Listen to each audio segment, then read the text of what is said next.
नमस्कार अनि हार्दिक स्वागत छ बहसको आजको श्रृङ्खलामा। म महेन्द्र भट्टराईका तर्फबाट। दर्शकहरू, मुलुकको राजनीति सजिलो बाटोबाट अगाडि बढेको छैन। यो बेला नेपालको राजनीतिले एउटा कठिन मोडको सामना गरिरहेको छ। जनताले निर्वाचित गरेको सार्वभौम सत्ता सम्पन्न भनिएको संसद 5 वर्ष जसको कार्यकाल थियो त्यसलाई बीच बाटोमै अवरुद्ध गरिएको छ र अब त्यो संसद सुचारू हुने या रोकिने यसको छिनोफानो गर्ने दायित्व अथवा जिम्मेवारी सर्वोच्च अदालतका बेन्चले गर्नु परिरहेको छ।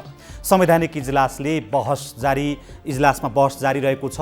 विपक्षीका तर्फबाट बहसहरू सकिएका छन् र सत्ताको पक्षमा जसले चाहिँ संसद विघटनको पक्षमा बहस गरिरहेका सरकारी वकिलहरूले यति बेला बहस गरिरहेका छन्। यो अत्यन्तै एउटा विडम्बनापूर्ण युक्त कुरा हो। नेपाललाई राजनैतिक रूपबाट स्थायित्व दिने भनेर नेपाली जनताले 70 वर्षभन्दा लामो समयदेखि त्यो अपेक्षा गरे। पटक पटक आन्दोलन गरे, अनेक प्रकारका व्यवस्थाहरू आए, तर फेरि पनि मुलुकलाई अस्थिरतातर्फ धकेल्ने जुन काम भएको छ यसले जनतालाई चरम निराशामा अगाडि बढाएको छ र फेरि पनि नेपालले राजनैतिक स्थिरताको जुन नारा र अपेक्षा थियो त्यो सपनामै सीमित हुने हो कि भन्ने आशंका उब्जिएको छ। खास गरी सबैभन्दा बढी जनमत दिएर जनताले पठाएको, राज्य सञ्चालनको दायित्व दिएर पठाएको नेकपामा देखिएको चरम विवादका कारणले यो परिस्थिति सिर्जना भएको छ। नेकपा एक हिसाबले दुईवटा गुटमा विभाजन भएर दुईवटा पार्टीमा व्यावहारिक रूपमा रूपान्तरण भइसकेको छ। कानुनी यसको फैसला हुन भने अझ बाँकी छ। दुई नदीका दुई किनार भएका यी दुईवटा समूहका बीचमा यति बेला आरोप प्रत्यारोप र शक्ति प्रदर्शनको होड चलिरहेको छ। खासमा नेकपाभित्रको यो आन्तरिक द्वन्द्व र अबको राजनैतिक एजेन्डा के हुन सक्छ, मुलुक कसरी अगाडि बढ्छ, यो विषयमा कुराकानी गर्नेछौँ। आज नेकपाका नेता एवं पूर्व मन्त्री योगेश भट्टराई हाम्रो स्टुडियोमा यो विषयमा कुराकानी गर्न उपस्थित हुनुहुन्छ। धेरै धेरै स्वागत छ यहाँलाई हाम्रो कार्यक्रममा।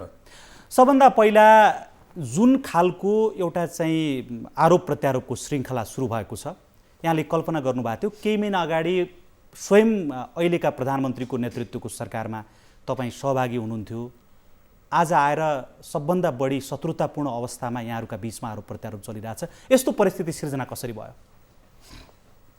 पछिल्लो 5-6 महिनाको दृश्य हेर्ने हो भने हाम्रो पार्टीभित्र सामान्य अवस्था थिएन, असामान्य अवस्था थियो र त्यो अवस्थालाई अनेक प्रयत्नहरूबाट पछाडि धकेल्दै धकेल्दै हामीले ल्याएका हौँ।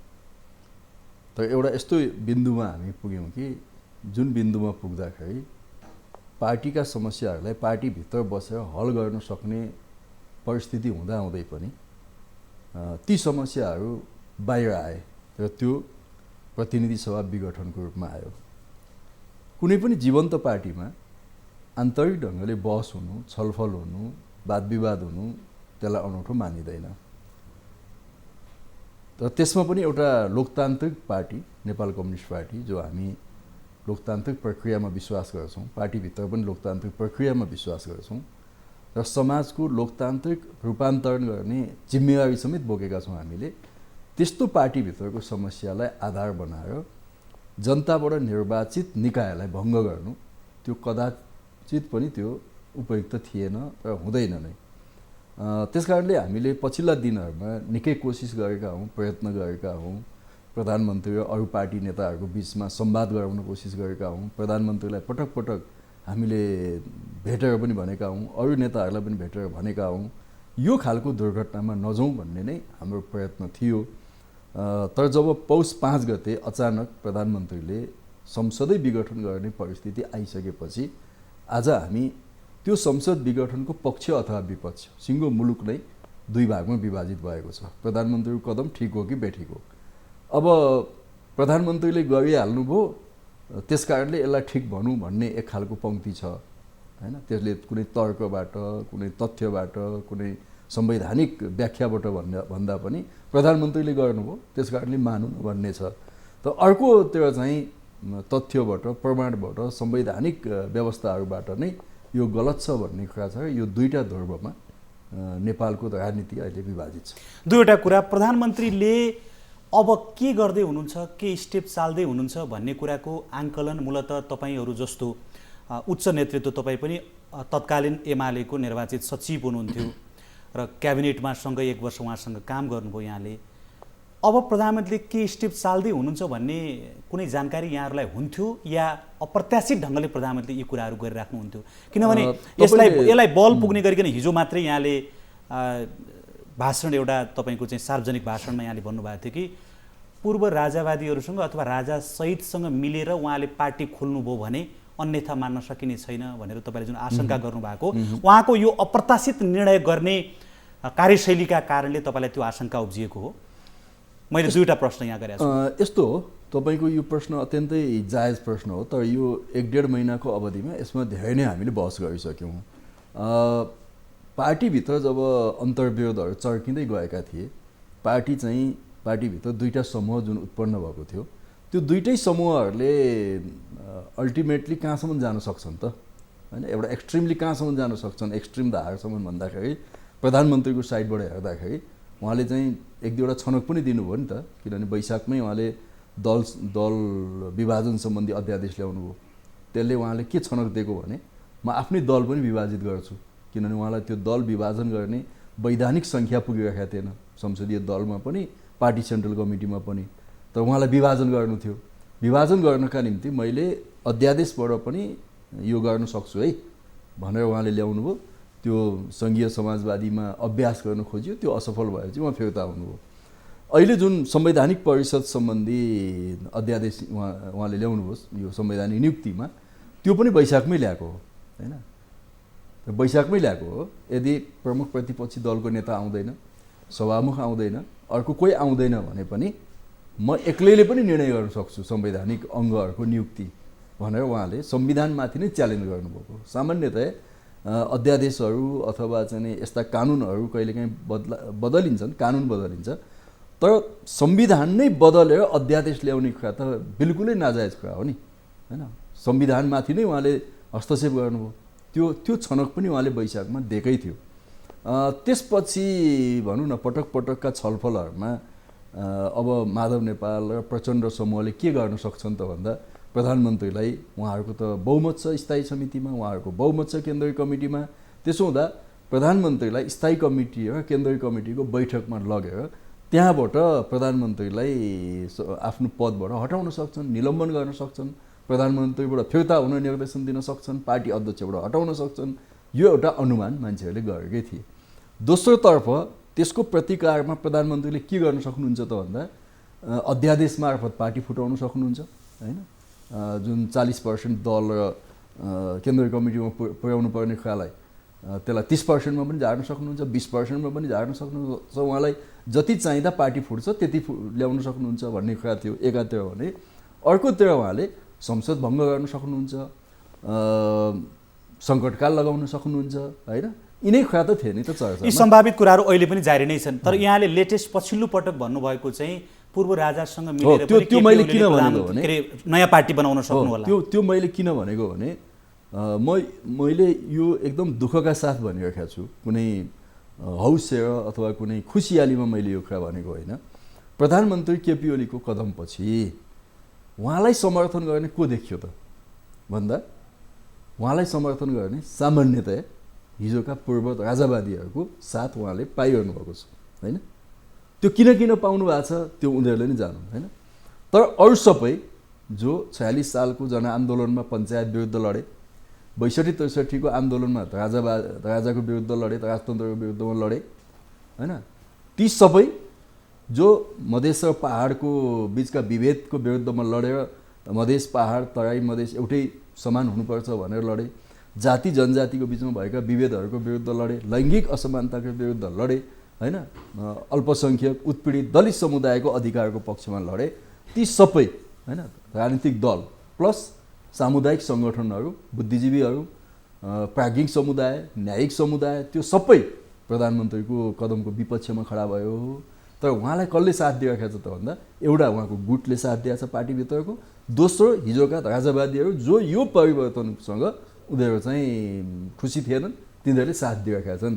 भनेपछि परिस्थितिले कता लाँदैछ त भन्दा कमरेड केपी ओलीलाई, प्रधानमन्त्रीलाई क्रमशः द्रुत गतिमा यो चाहिँ नि दक्षिणपन्थी धारमा लाँदैछ होइन? दक्षिणपन्थी धारमा जाँदाखेरि भेट हुने को हो त भन्दा दक्षिणपन्थी शक्तिहरूसँग भेट हुन्छ त्यहाँ त प्रगतिशील प्रजातान्त्रिक शक्तिहरू त दक्षिणतिर छैनन् नि, दक्षिण पन्थमा त यही दक्षिणपन्थी शक्तिहरू छन् भनेपछि भोलि हुनसक्छ नि नेपालको राजनीतिको ध्रुवीकरणले भोलि काङ्ग्रेस, अहिलेको नेकपाको चाहिँ माधव नेपाल प्रचण्ड समूह, अरू कतिपय प्रगतिशील शक्तिहरू एउटा मोर्चा बनाएर एकातिर उभिने, केपी ओली र हिजोका पश्चगामी शक्तिहरू अर्को मोर्चा बनाएर त्यतातिर सम्भावित राजनीतिक तपाईँको चाहिँ जोडघटाउ अथवा त्यस्तो खालको चाहिँ गठबन्धन हुन सक्छ भन्ने यहाँको राजनीतिक विश्लेषण होइन। आजका राजनीतिक घटनाक्रम र मान्छेहरूले जसरी पोजिसन बनाउँदैछन् आफ्नो, त्यो पोजिसन बनाएको कुराबाट के देखिन्छ भने यसरी पनि ध्रुवीकरण हुन सक्ने सम्भावना देखिन्छ। बाध्यात्मक परिस्थितिको जुन कुरा गरिएको छ, प्रधानमन्त्री र उहाँ निकट नेताहरूले र मूलतः अहिले सरकारमा जो हुनुहुन्छ उहाँहरूले चाहिँ सरकारलाई अगाडि बढ्न नदिनका लागि पार्टीभित्रैबाट पटक पटक ब्रेकर लाउने काम गरियो, अगाडि बढ्न दिएन। आफ्नै पार्टीबाट अवरोध सृजना भएपछि बाध्यात्मक परिस्थितिमा यो कदम चालिएको भनेर जुन भन्नुभएको छ, तपाईँ स्वयं 1 वर्ष प्रधानमन्त्रीको क्याबिनेटमा रहेर काम गर्नुभयो, सरकारलाई कहाँ कहाँ अवरोध थियो अथवा प्रधानमन्त्रीलाई यो बाध्यता कसरी सिर्जना भयो? यो तर्क त उहाँले स्वयं खण्डन गरिसक्नु भएको छ। अस्ति नारायण हिटी दरबार अगाडिको सभामा उहाँले बोल्नुभयो होइन, 3 वर्षमा मेरो सरकारले के काम गर्यो भनेर उहाँले फेरि त सुनाउनु भएको छ नि। यदि त्यो पार्टीले अथवा नेपाली समाजले, संसदले उहाँलाई असहयोग गरेको भए त्यो काम कसरी हुन्थ्यो? मुलुकलाई स्वर्ण युगमा मैले पुर्याएँ भन्नुभएको छ, टनेल युगमा पुर्याएँ भन्नुभएको छ होइन। त्यसपछि ठुल्ठुला आयोजनाको चर्चा गर्नुभएको छ। त्यसपछि तपाईँको चाहिँ नि नेपालमा सडक सञ्जालको कुरा गर्नुभएको छ, नेपालमा विद्युतीकरणको कुरा गर्नुभएको छ, अर्थतन्त्रको सुधारको कुरा गर्नुभएको छ भने पार्टीले असहयोग गरेको भए, संसदले असहयोग गरेको भए यो कसरी हुन्थ्यो? नम्बर 1। नम्बर 2, यो कुरामा किन दम छैन भने पहिलो कुरा त पार्टीले अथवा कसैले पनि सहयोग गरे कि गरेन सरकारलाई भन्ने जाँच्ने ठाउँ भनेको संसद हो, प्रतिनिधि सभा हो, जहाँ प्रधानमन्त्रीको तर्फबाट विगतमा 3वटा नीति कार्यक्रम र बजेटहरू प्रस्तुत भए सरकारको तर्फबाट। 3टै नीति कार्यक्रम र बजेटमा नेकपाका सांसदहरूले पक्षमा मतदान गरेका छन्। एकजनाले पनि व्हिप उल्लङ्घन गरेको छैन, पक्षमा मतदान गरेका छन्। त्यो पार्टीको सहयोग नै हो। दोस्रो कुरा, अब 2टा पार्टी एक हुँदाखेरि प्रचण्डसँग उहाँले आलो पालो प्रणालीमा सम्झौता गरेको हो 2075 सालको जेठ 2 गते। त्यो सम्झौता पत्र उहाँहरू 2 जनाले हस्ताक्षर गरेका छ। 2 जना साक्षीमा विष्णु पौडेल र जनार्दनजी हुनुहुन्छ। त्यो सम्झौता पत्र सार्वजनिक भएपछि प्रचण्डलाई उहाँले भन्नुभयो कि होइन तपाईँले मलाई छोडिदिनुहोस् 5 वर्ष भनेपछि प्रचण्डले 5 वर्ष उहाँलाई छोडिदिनु भयो, तपाईँ नै हुनुहोस् भन्नुभयो। प्रचण्डले मानौँ न त्यो सम्झौता फिर्ता लिनुभयो। त्यो ठिक गर्नुभयो कि बेठिक गर्नुभयो कि त्यो उहाँको निजी कुरा हो होइन, त्यो फिर्ता लिनुभयो भनेपछि प्रचण्डले असहयोग गरेको भए त त्यो कागज समातेर बस्नुहुन्थ्यो नि। 1। दोस्रो, तत्कालीन एमालेको जुन प्रतिनिधि सभाको निर्वाचन पछाडि पहिलो संसदीय दलको बैठक भयो, त्यो पहिलो दलको बैठकमै प्रधानमन्त्रीको प्रस्ताव माधव नेपालले नै राख्नुभएको केपी ओलीको नाममा भनेपछि त्यो सहयोग हो कि असहयोग हो होइन। र पार्टी सेन्ट्रल कमिटीले बैठक बसेर गएको फागुन महिनामा सरकारलाई पूर्ण सहयोग गर्ने वचन दिएको छ। गएको जेठ महिनामा स्थायी समिति बसेर चाहिँ सरकार राम्रो चलाउनको निम्ति प्रधानमन्त्रीलाई भनेको छ। यी तथ्य, प्रमाण र घटनाको आधारमा उहाँले भन्न सक्नु पर्यो कि कहाँ असहयोग। त्यो पुराना जति पनि पार्टीभित्र भएका आन्तरिक छलफल र बहसहरूमा र घटनाक्रमहरूको यहाँले फेरि प्रस्तुत गर्नुभएको छ। काफी छलफल भइसकेको छ, बहस पनि भइसकेको छ। तर यहाँले जुन लोकतान्त्रिक पार्टी भएका कारणले पार्टीभित्र छलफल वादविवाद हुन्छ जुन भनेर भनिराख्नु भएको थियो, उहाँले एब्सोल्युट समर्थन अथवा उहाँको चाहिँ के भने प्रधानमन्त्रीले भनेपछि त्यो कुरा कहीँ पनि वादविवाद नगर्नुपर्ने परिस्थितिको पक्षमा उहाँले चाहिँ अगाडि बढाइराख्नु भएको छ। भनेको मतलब स्वयं तपाईँ आफैलाई चाहिँ पार्टीभित्र चाहिँ सहभागी भने विपक्षी हुने अनि सरकारमा पनि सहभागी भइरहने यो खालको द्वैध खालको चाहिँ भूमिका तपाईँ र अर्को नेताहरूले निर्वाह गर्नुभएको भन्ने आरोप लगाइराख्नु भएको छ। त्यसमा पनि एउटा एकदमै पर्सनल कुराहरू भए होइन, त्यसको त्यति अर्थ राख्छ जस्तो लाग्दैन मलाई। किनभने पार्टीभित्र कतिपय वैचारिक बहसमा केपी ओलीसँग हामी असहमतै थियौँ, अहिले पनि छौँ, त्यो बेला पनि छौँ। तर पार्टीभित्र एउटै पार्टी भइसकेपछि सङ्गठनात्मक हिसाबले हामी एकताबद्ध हुन्छौँ, त्यस आधारमा हामी अगाडि जान्छौँ। अर्को तपाईँलाई म यहाँनिर बताउँछु, नेपालको इतिहासमा आजसम्म कति प्रधानमन्त्री भयो होलान् होइन, त्यसमध्ये बहुदलीय व्यवस्थाबाटै पनि 1 दर्जन जति प्रधानमन्त्री भइसके। यी सबै प्रधानमन्त्रीको हिस्ट्री हेर्ने हो भने केपी ओलीले जतिको मौका कसैले पनि पाएन यो देशमा होइन। मानौँ न 15 सालको चुनावमा बिपी कोइरालाको 2/3 बहुमत थियो। तर अनफर्चुनेटली दुर्भाग्यवश के थियो भने बिपी कोइरालाको माथि श्री 5 थिए। उनले कुनै पनि बेला संविधानतः त्यो संसदको भङ्ग गर्न सक्थे, सरकारलाई अपदस्थ गर्न सक्थे, त्यही काम भयो। अब 5 वर्ष बिपीले चलाउन पाएको भए उहाँले मौकाको सदुपयोग गर्नुभयो कि गर्नु भएन भन्ने मूल्याङ्कन हुन सक्थ्यो, तर उहाँको सरकारलाई अपदस्थ गर्यो। तर त्यो शङ्काको लाभ बिपीले लिन पाउनुभयो होइन। महेन्द्रसँग त्यो सम्भावना आयो जुन बेला सुरुका केही वर्षमा राजा महेन्द्रले गर्ने कोसिस गरे होइन। तपाईँको चाहिँ भूमि सुधारदेखि लिएर अनेक ठुल्ठुला आयोजनाहरू, पूर्व पश्चिम हाइवे लगायतका कुरा।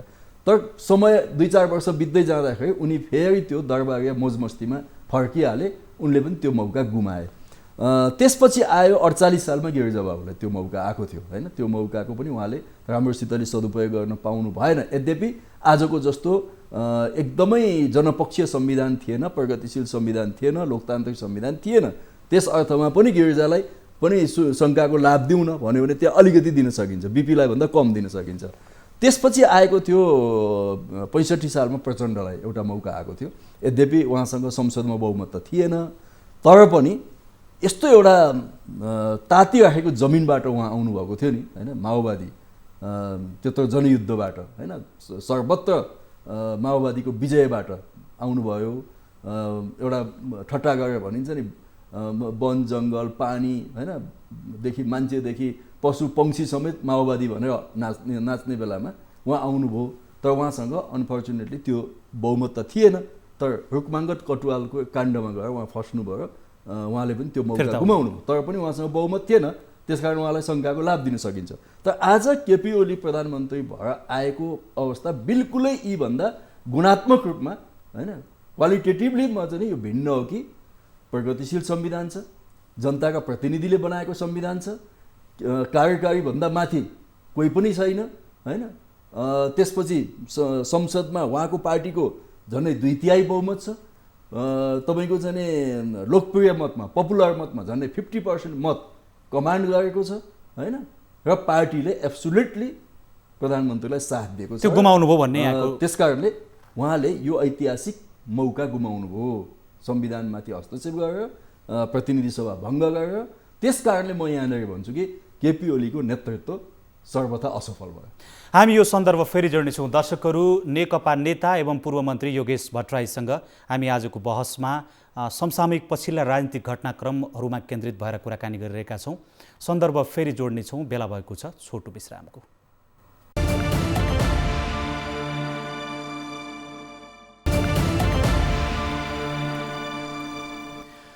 विश्रामपछि पुनः हार्दिक स्वागत छ। बहसको आजको श्रृङ्खलामा हामीसँग नेकपा नेता एवं पूर्व मन्त्री योगेश भट्टराई हुनुहुन्छ। नेपालको पछिल्लो राजनैतिक घटनाक्रमका सन्दर्भमा हामी केन्द्रित भएर उहाँसँग कुराकानी गरिरहेका छौँ। पुनः हार्दिक स्वागत छ कार्यक्रममा। अब मूलतः यो एजेन्डा के छ भने राजनीतिक घटनाक्रमहरू जो पछिल्लो पटक नेकपा भित्रको आन्तरिक द्वन्द्व छ, यसबारे थुप्रै बहसहरू यो भएको दिनबाट आजसम्म निरन्तर चलिरहेछन्। हामीले पनि कैयन श्रृङ्खला यसबारेमा अगाडि बढाइसक्यौँ। अहिले यो बेला म तपाईँसँग के जान्न चाहेँ भने तपाईँ आफै निर्वाचित हुँदा तत्कालीन एमालेको अर्को समूहबाट निर्वाचित हुनुभएको थियो, तर पछिल्लो पटक चाहिँ पार्टी अध्यक्ष र प्रधानमन्त्रीका हैसियतले केपी ओलीलाई यहाँले चाहिँ अर्को समूहबाट निर्वाचित हुँदा पनि त्यो समूहको पार्टीभित्रको आन्तरिक गुटगत स्वार्थभन्दा पनि अगाडि बढेर प्रधानमन्त्रीलाई सपोर्ट गरिराख्नु भएको थियो। त्यसअनुसार चाहिँ तपाईँ अलि ढिलो गरी मन्त्री पनि बन्नुभयो, काम गर्नुभयो। यहाँबाट चाहिँ यो हुन त व्यक्तिगत प्रश्न होला, यसबारे बहस पनि भइसकेको छ। तपाईँले छोडेर जाँदा तपाईँले चाहिँ के भने अलग हुँदा चाहिँ उहाँ निकै आहत भएको जसरी उहाँ प्रस्तुत हुनुभयो, एउटा भिडियोमा बताउनु भएको थियो। त्यो भिडियोमा तपाईँलाई हुन त तपाईँले पटक पटक सुन्नुभएको छ, एकचोटि म सुन्न आग्रह गर्छु। एउटा भिडियो प्ले गर्न म हाम्रा एमसिआरका साथीहरूले आग्रह गर्दछु। दौडी दौडीकन गएर भोट मागेर यो केटालाई जिताएर पठाउनुहोस्, मन्त्री बनाएर पठाइन्छु भनेर मन्त्री बनाएर गरियो। एक दिन त पुक्का लात्तालाई हानेर भाग्यो।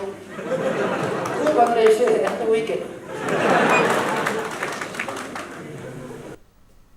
बिमारी मान्छे प्रधानमन्त्री होइन, अब तपाईँले पुक्क लात्ताले हानेर भाग त्यत्रो आहत हुने गरी तपाईँले चाहिँ के भने सबै उहाँले प्रतिबद्धता पुरा गरेका छु भनेर भनिराख्नु भएको थियो। यसलाई चाहिँ तपाईँले कसरी लिनुभएको छ?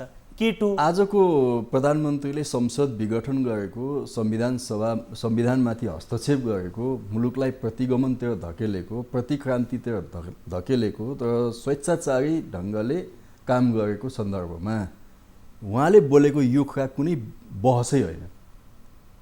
यो जति जुन एजेन्डा मैले भने त्यो एजेन्डाको अगाडि यो बहसै होइन। तर प्रधानमन्त्रीले त यो विषय बोल्दिनु भयो। यो बहसै होइन, यो केही खुरै होइन कि त्यो नितान्त व्यक्तिगत कुरासँग ल्याएर यत्र एजेन्डालाई जोड्नु हुँदैन। मैले त्यो भन्छु कि म फेरि पनि मान्छे त किन एक ठाउँ आउँछ भन्दा विचारले एक ठाउँ आउँछ होइन, सिद्धान्तले एक ठाउँ आउँछ, उसको व्यवहार मिल्यो भने एक ठाउँ आउँछ।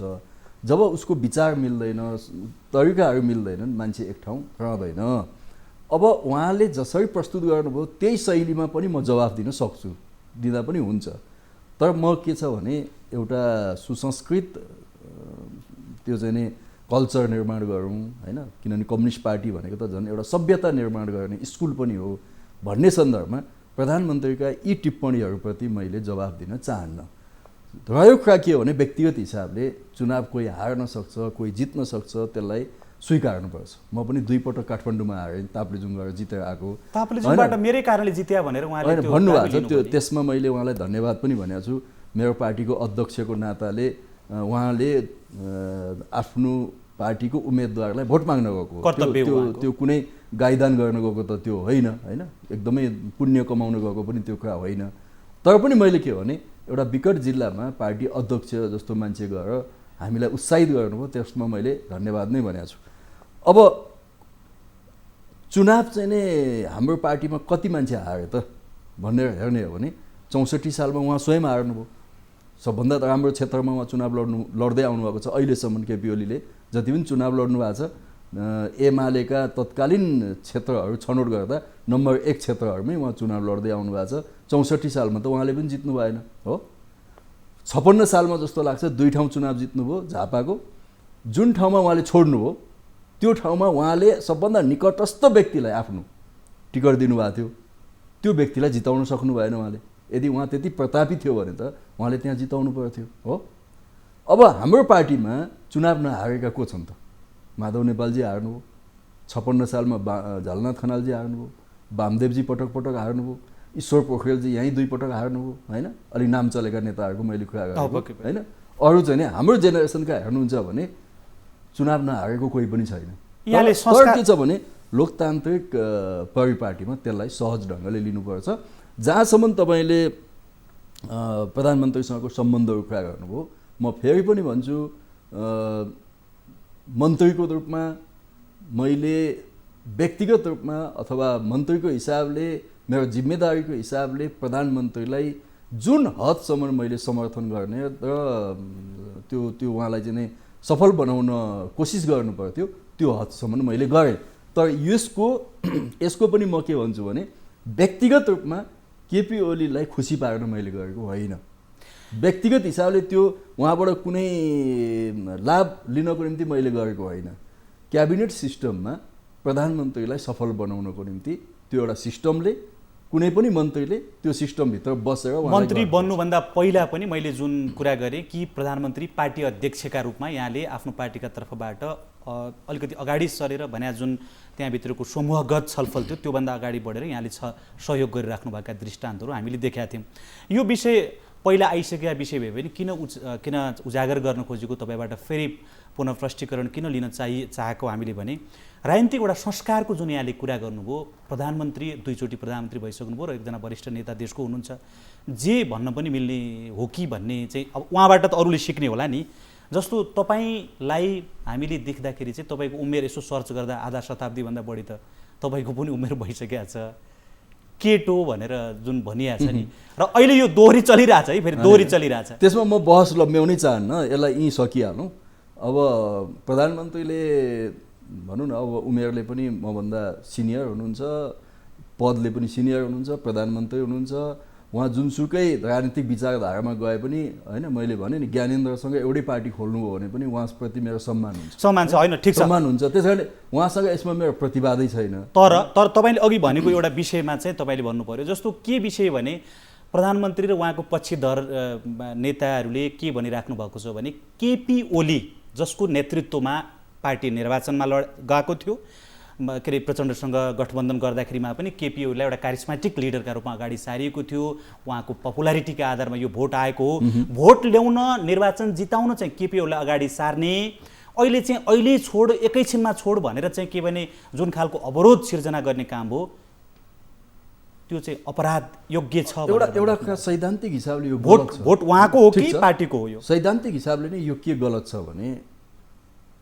हाम्रो पार्टी कम्युनिस्ट पार्टी हो जो सामूहिक नेतृत्वमा विश्वास गर्छ यो बुर्जुवा पार्टी त एकल नेतृत्वबाट चल्ने पार्टी होइन नेता प्रधान पार्टी होइन हाम्रो होइन जस्तो अमेरिकामा तपाईँ राष्ट्रपतिको क्यान्डिडेट भएपछि उसको क्याम्पेनमै अगाडि बढ्छ मेन नै उयो हुन्छ होइन तर हाम्रो पार्टीमा त्यो हुँदैन र योसम्म पनि कि गएको चुनावमा केपी ओली प्रधानमन्त्री हुनुहुन्छ आउँदो भन्ने लगभग सबैलाई पूर्व अनुमान थियो अथवा एक किसिमको स्वतःस्फूर्त त्यो भन्न सकिन्थ्यो तर पार्टीले अफिसियल्ली त्यो घोषणा गरेको थिएन संसदीय दलमा घोषणा गर्यो पछि मात्रै गरेको हो एक दोस्रो कुरा के छ भने 64 सालको चुनावमा हामी 33 सिटमा झऱ्यौँ हो प्रत्यक्षमा त्यस कारणले पार्टी प्रमुखको हिसाबले माधव नेपालले राजीनामा दिनुभयो त्यसपछि पार्टी प्रमुख हुनुभयो झलनाथ खनाल उहाँको नेतृत्वमा हामी चुनाव लड्यौँ र माओवादीको दबदबा होइन एकदमै त्यो बेला पनि कायमै थियो त्यस्तो अवस्थामा 33 सिटको पार्टीलाई उकासेर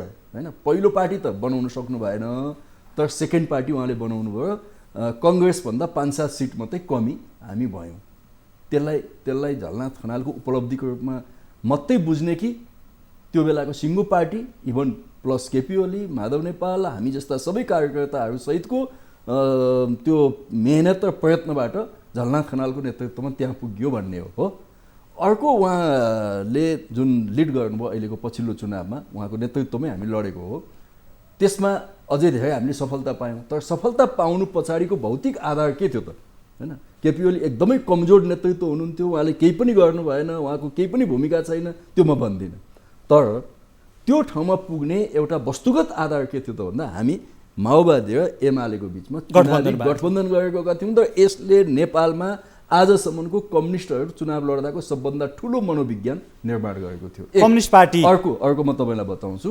इतिहासमै काङ्ग्रेस सबभन्दा कमजोर भएको थियो होइन काङ्ग्रेस सबभन्दा कमजोर भएको थियो इतिहासमै त्यति हुँदा पनि होइन म आज दुःखका साथ यो कुरा तपाईँले सोधेको हुनाले भन्नुपर्ने भएको छ कि कङ्ग्रेससँग एमालेको समानुपातिक मत डिफरेन्स 57,000 मात्रै छ होइन 57,000 मत मात्रै एमालेको बढी छ कङ्ग्रेससँग त्यस्तो एउटा भौतिक परिस्थिति अनुकूल हुँदा पनि होइन केपी ओलीलाई एकदम करिस्मेटिक लिडर भनिरहँदा पनि हाम्रो मतको डिफरेन्स कति छ त भन्दा 57,000 मात्रै छ व्यक्ति केन्द्रित नेतृत्वको पक्षमा पार्टी छैन जुन तपाईँले भनिराख्नु भएको छ केपी ओली पार्टी प्रमुख भएपछि सँगै जोड्नु होला पार्टी प्रमुख भइसके पछाडि चाहिँ त तपाईँ आफैले भोग्नु भएको छ कि तपाईँका आमसभामा पार्टीका बैठकहरूमा उहाँका लागि छुट्टी कुसीको व्यवस्था ठुल्ठुला पोस्टरहरू र इभन तपाईँको सभाहरूमा केपी ओली जिन्दाबाद जस्ता नाराहरू घन्किने गरेका छन् तपाईँले भोगिराख्नु भएको थियो किन विरोध गर्नु भएन समयमा यस्तो कुरा व्यक्ति केन्द्रित पार्टी होइन सामूहिक नेतृत्वमा जानुपर्छ किनभने उहाँ पार्टी प्रमुख हुनुभन्दा पहिला पार्टी प्रमुख जस्तो झलनाथ खनाल हुनुभयो माधव नेपाल हुनुभयो त्यो बेला त्यस्ता नाराहरू हामीले सुनेका थिएनौँ कि दर्शकका हिसाबले भन्दैछु म कमरेड केपी ओलीमा कम्युनिस्ट नेतृत्वको केही चरित्रहरू कमजोर छन् त्यो कुरालाई स्वीकार्नुपर्छ उहाँ अलिकति व्यक्ति पूजा अथवा यसलाई अलिकति भनौँ न देवत्वकरणलाई रुचाउने प्रशंसा गर्न लगाउने त्यस्तो मास जमात खडा गर्ने त्यो खालको चरित्र उहाँको देखिन्छ र त्यसको एउटा विस्फोटक रूप चाहिँ अस्तिको नारायण हिटी दरबार अगाडिको सभा हो होइन अब यसले उहाँलाई कहाँ पुर्याउँछ होइन यसले उहाँलाई म त भन्छु नि जस्तो माओ सेतुङको देवत्वकरण भयो चिनिया कम्युनिस्ट आन्दोलनमा चिनिया क्रान्ति पछाडि देवत्वकरणै भयो माओ सेतुङको यदि त्यो देवत्वकरणलाई चिनिया कम्युनिस्ट पार्टीले समयमै नसच्याएको भए यो चीन चाहिँ सोभियत सङ्घ जस्तै कतिवटा टुक्रामा त्यही बेला विभाजित भइसक्यो थियो आज अमेरिका जस्तो महाशक्तिलाई च्यालेन्ज गर्न आउने थिएन होइन उहाँका श्रीमती च्याङचिङ ग्याङ अफ हो लिन प्याओ जस्ता मानिसहरू जन्मिएर चाहिँ नि माओ सेतुङलाई व्यक्ति होइन देउता बनाए। तर त्यो चिनिया कम्युनिस्ट पार्टीले सच्यायो। स्टालिनको कालमा त्यस्तै स्टालिनको देवत्वकरण गरियो त लेनिनले सबभन्दा मन पराएका ट्राटस्कीलाई त्यहाँ मेक्सिकोमा लगेर हत्या गरियो होइन। यो खालि कम्युनिस्ट आन्दोलनमा मात्रै छैन, अरू आन्दोलन अरूतिर पनि छ। हिटलरलाई देवत्वकरण गर्दा हिटलरको मृत्युमा मलामी जाने त कोही होइन, व्यक्ति केन्द्रित होइन भनिरहँदा केपी ओलीलाई यसरी व्यक्ति केन्द्रित बनाउँदा यहाँहरूको विरोध। त्यस कारणले म भन्छु कि यस्तो सन्दर्भमा हिजो एउटै पार्टीमा बस्दा पनि हामीले आन्तरिक ढङ्गले वैचारिक सङ्घर्ष गरेकै हो होइन। त्यो कुरालाई कति बाहिर प्रकट गर्ने कति नगर्ने, त्यो महाधिवेशनमा हामी त्यसका बारेमा लड्यौँ होइन। उहाँसँगै लड्या हो नि हामी, यो चिन्तनका विरुद्ध लड्या हो। त्यसैले म आज पनि भन्छु कि केपी गभर्मेन्ट यो प्रवृत्तिबाट फर्किनुहोस्। अन्त्यमा हाम्रो समय सकिएको छ, अब 1 मिनट मात्रै समय छ। त्यो 1 मिनटको समयमा यहाँहरूको समूह, जो अहिले यहाँहरूको समूह मात्रै होइन बहुसङ्ख्यक नेपाली समुदाय, नेपाली समाज आज संसद विघटनको विरुद्धमै भएको देखिन्छ। तर अब प्रधानमन्त्रीमा जुन खालको कन्फिडेन्स देखिन्छ त्यसले चाहिँ उहाँले जुन अगाडि बढाएको आफ्नो अभियान छ त्यसमा चाहिँ धाराप्रवाह अगाडि बढ्दै जानुभएको हो कि भन्ने पनि आशंकाहरू छन्। तपाईँहरूको क्यालकुलेसन के हो? के हुन्छ आगामी राजनीति? तपाईँहरूको बाटो के हो? जस्तो यसमा प्लान 1 प्लान 2 तपाईँहरूको के छ? छोटोमा बताइए। यसो अब यसमा त सिधा कुरा गरौँ न। प्रधानमन्त्री चाहिँ संवैधानिक ढङ्गले गलत बाटोमा हुनुहुन्छ, राजनीतिक ढङ्गले गलत बाटोमा हुनुहुन्छ, सैद्धान्तिक ढङ्गले गलत बाटोमा हुनुहुन्छ, सङ्गठन सञ्चालनको सन्दर्भमा उहाँ गलत बाटोमा हुनुहुन्छ। तर आज हिस्ट्रीले उहाँमाथि जति प्रश्नहरू उहाँलाई बोकाएको छ, यो प्रश्नको भारीले उहाँ थिचिनु भएको छ। उहाँ यो जवाफ दिनै सक्नुहुन्न। जवाफ दिन नसक्ने भएपछि उहाँले यी जवाफहरूलाई छल्नलाई कसैलाई केटो भन्नुहुन्छ, कसैलाई तथाकथित विद्वान भन्नुहुन्छ, कसैलाई के भन्नुहुन्छ।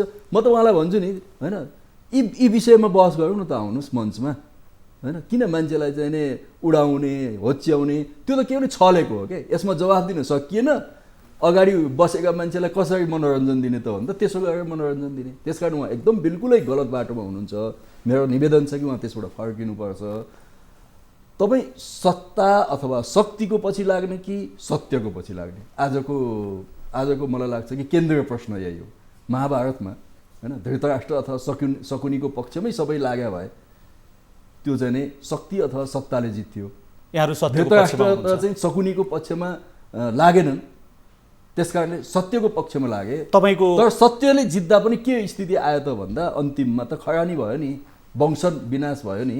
त्यसैले केपी ओलीसँग लडिरहँदाखेरि सत्यले जित्छ। तर त्यो जितमा हामी यो ठाउँमा नपुगौँ कि नेपालको कम्युनिस्ट आन्दोलनको जिन नै समाप्त हुने होइन, त्यो वंश नै समाप्त हुने ठाउँमा हामी नपुगौँ। त्यो ठाउँमा नपुग्दै केपी ओलीलाई एउटा साइजमा राखेर फेरि म चाहिँ नेपालको कम्युनिस्ट आन्दोलनलाई एकताबद्ध गर्दै अगाडि बढाउने हो हाम्रो दायित्व। हस्, धेरै धेरै धन्यवाद समय दिनुभयो, महत्त्वपूर्ण समय र संवादका लागि धेरै धन्यवाद। हस्, धन्यवाद। साधारण दर्शकहरू, योगेश भट्टराईसँग आजको बहसमा हामी केन्द्रित भयौँ मुलुकको पछिल्लो समसामयिक राजनीतिक घटनाक्रम र नेकपा भित्रको जुन खालको आन्तरिक मतभेद छ त्यो विषयमा केन्द्रित भयौँ। भोलि नयाँ विषय र पात्रहरूका साथ अर्को श्रृङ्खलामा फेरि भेट हुनेछ। आज बिदा दिनुहोस्, नमस्ते।